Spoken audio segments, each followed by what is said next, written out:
하나님의 은혜가 충만하시기를 축복합니다.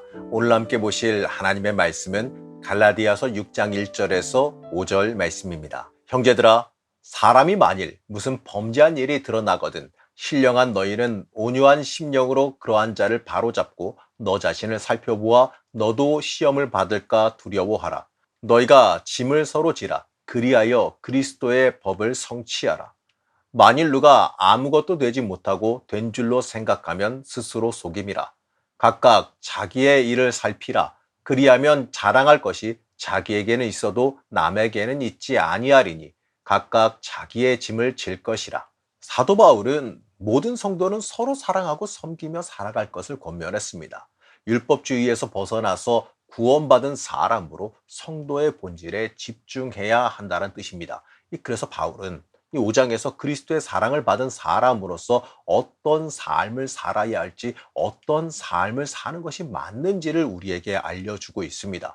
오늘 말씀은 성령의 열매를 맺은 사람으로서 합당한 삶의 자세를 말해줍니다. 성도 간에 어떻게 대하며 살아가야 할지에 대해서 알려주고 있는 겁니다. 우리는 이 그리스도인으로서요, 이 말씀을 통해서 어떻게 살아가야 할지를 돌아볼 수 있어야 됩니다. 먼저 바울은 1절에서 이렇게 말씀합니다.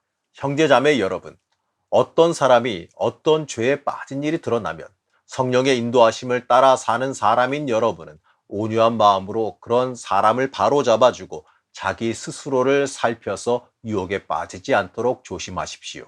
여기서 바울이 말하는 죄는 돌발적인 유혹에 의해서 범하는 죄를 말하는 겁니다. 이 죄에는 이 철저한 계획으로 의도를 가지고 범하는 죄가 있고 우연히 죄를 범하게 되는 경우가 있습니다. 이 계획적으로 의도적으로 저지른 악행을 감싸주라, 이런 얘기는 절대로 아닙니다. 악행은요, 당연히 정죄해야 되는 게 맞습니다. 오늘 말씀은 계획적인 악행이 아니라 우연히 행한 범죄, 우연하게 할 수밖에 없었던 그 범죄에 대해서 말하는 겁니다. 이러한 죄에 대해서 관대하게 대할 것을 말해주고 있습니다.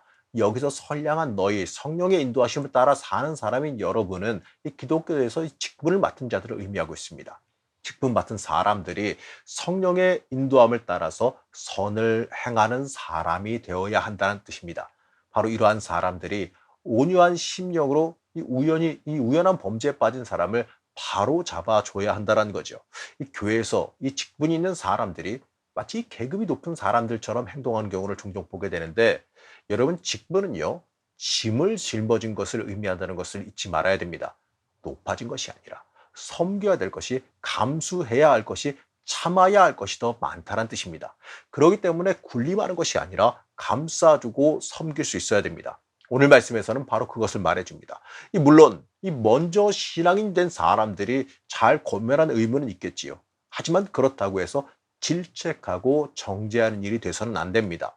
바로 잡는다는 뜻은요, 제자리에 맞춘다라는 의미입니다. 그러니까요, 그들이 잘못된 것을 알게 하고 돌아올 것을 설득하여서 위로할 수 있어야 된다는 겁니다. 질책하고 망신 주는 것이 아니라 자연스럽게 돌이켜 돌아올 수 있도록 그들을 배려해야 한다는 것을 뜻합니다. 이것이 바로 영적인 지혜가 있는 섬김이라는 겁니다.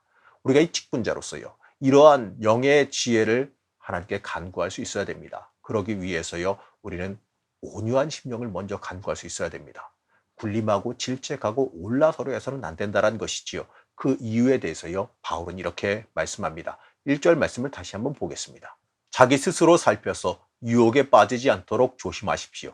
잘못을 범한 사람을 잘 인도하는 것이 아니라 오히려 그들을 타박하고 질책하면서 자신을 높이는 범죄에 빠져들지 않도록 주의할 수 있어야 됩니다. 교만은요, 항상 우리 옆에 와 있습니다. 항상 우리를 넘어뜨리게 만드는 것이 교만이라는 것을 잊지 말아야 됩니다. 그리고 우리도요, 나도 실수할 수 있다, 이 사실을 절대로 잊지 말아야 됩니다. 이 죄의 유혹은요, 늘 우리 옆에 와 있음을 잊지 말고 경계할 수 있어야 됩니다. 나도 잘못해서 책망받을 수 있다는 그 사실을 기억해야 됩니다. 그래야지만요, 우리는 온유할 수가 있게 되는 겁니다. 바울은 이어서 이 그리스도인의 관계에서 정말 중요한 말씀을 전해주죠. 바로 2절 말씀입니다. 여러분은 서로 남의 짐을 져주십시오. 그렇게 하면 여러분이 그리스도의 법을 성취하실 것입니다. 우리 모두는요, 고난에서 자유롭지 않아요. 그렇기 때문에 여러 가지 어려움을 맞이한 사람이 있다면 서로 도울 수 있어야 됩니다. 그것이 그리스도의 법을 이루는 일이다라고 바울은 명확하게 말합니다. 예수님이 우리에게 주신 계명이 뭡니까? 서로 사랑하라 아니겠습니까?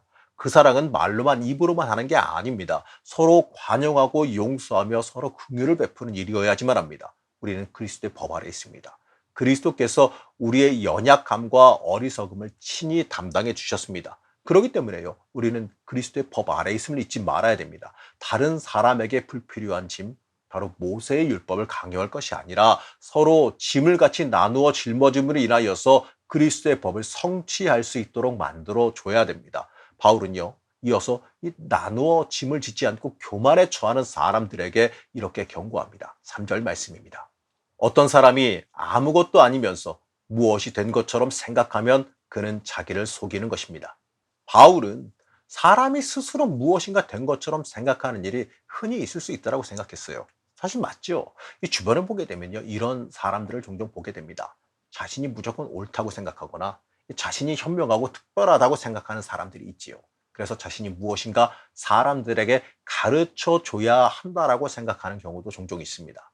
그러나 이러한 분들이요, 오히려 더 성실하지 못하고 더 악독한 경우, 더 흠이 많은 경우를 종종 보게 돼요. 우리는 나를 높이려고 하는 이 교만을, 나를 높이려고 하는 이 생각을 버릴 수 있어야 됩니다. 나를 높일 게 아니라 예수를 높여야지. 나를 높이게 되면요, 그것 자체가 범죄에 빠져든다는 그 사실을 우리는 절대로 잊지 말아야 됩니다. 자신을 속이는 결과는요, 비참한 결과로 이어진다는 그 사실을 잊지 마시기 바랍니다. 더 큰 교만으로 빠져들게 될 것이고 죄에 정복당하는 결과를 맞이하게 될 것입니다. 빌립보서 2장 3절에서 바울은 이렇게 말합니다. 무슨 일을 하든지 경쟁심이나 허영으로 하지 말고 겸손한 마음으로 하고 자기보다 서로 남을 낮게 여기십시오. 자신을 속이는 것은요, 패망으로 이끌어준다. 이 사실을 잊지 말아야겠지요. 겸손과 남을 높여라. 바로 이 말을 우린 잊지 말아야 됩니다. 사도 바울은 이어서요, 자기 자신을 돌아보라고 말합니다. 4절 말씀입니다. 각 사람은 자기 일을 살펴보십시오. 그러면 자기에게 자랑거리가 있더라도 남에게까지 자랑할 것은 없을 것입니다. 여기서 말하는 자기 일이 뭐겠습니까? 우리의 행동, 행위겠지요. 사도 바울은 내 자신의 행동을 돌아봐서 고쳐라, 이렇게 권면합니다. 하나님의 말씀에 비추어서 나를 좀 돌아봐라, 이 뜻입니다. 과연 내 삶이 하나님의 기준에, 하나님의 말씀에 일치하는지 살펴볼 수 있어야 됩니다. 이것이 모든 사람, 이 그리스도인의 의무라고 말하고 있습니다. 다른 사람을 판단하고 비난하는데 앞장서는 대신에 내가 나아가야 될 길을 찾으며 기도하는 것이 더 좋은 일이라는 것이지요. 내 임무는요, 다른 사람에게 있기보다 내 자신에게 있다는 겁니다. 내 자신을 먼저 돌아보는 데서 시작된다는 그 사실을 잊어서는 안 됩니다. 자랑은요, 나를 높이는 일밖에 되지 않아요.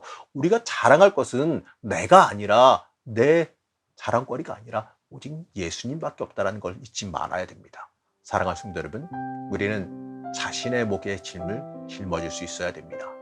다들 자신의 목에 행복은 챙기려 들어요. 나에게 주어진 복은요, 다 가지려 그러지요. 아니면 더 가지려 그러죠. 하지만요, 나에게 주어진 몫의 짐, 나에게 주어진 하나님께서 주신 의무, 나에게 주어진 책임은 짊어지려고 하지 않습니다. 우리는요, 우리에게 주어진 이 영적인 책임, 영적인 짐을 짊어질 수 있어야 됩니다. 우리에게 직분 주시고 우리가 먼저 복받고 먼저 예수 믿게 해주신 그 이유가 뭐겠습니까? 틀림없이 그 이유가 있다는 것이지요. 우리가 먼저 짊어져야 되는 짐이 있기 때문에 그렇습니다. 우리가 먼저 짊어져야 되는 의무가 있고 우리가 먼저 짊어져야 되는 그리스도인으로서의 책임이 있기 때문입니다. 여러분, 직분은요, 섬기는 겁니다. 시키고 평가하는 자리가 아니라 낮아지고 섬기며 돌보는 일을 감당해야 되는 겁니다. 자신의 몫의 짐을 자신의 몫의 짐을 감당하는 사람은요, 자신의 목의 복도요 자연스럽게 받는다는 그 사실을 잊지 말아야 됩니다. 하나님은 마지막 날에 각자 행위대로 심판하신다 그랬어요.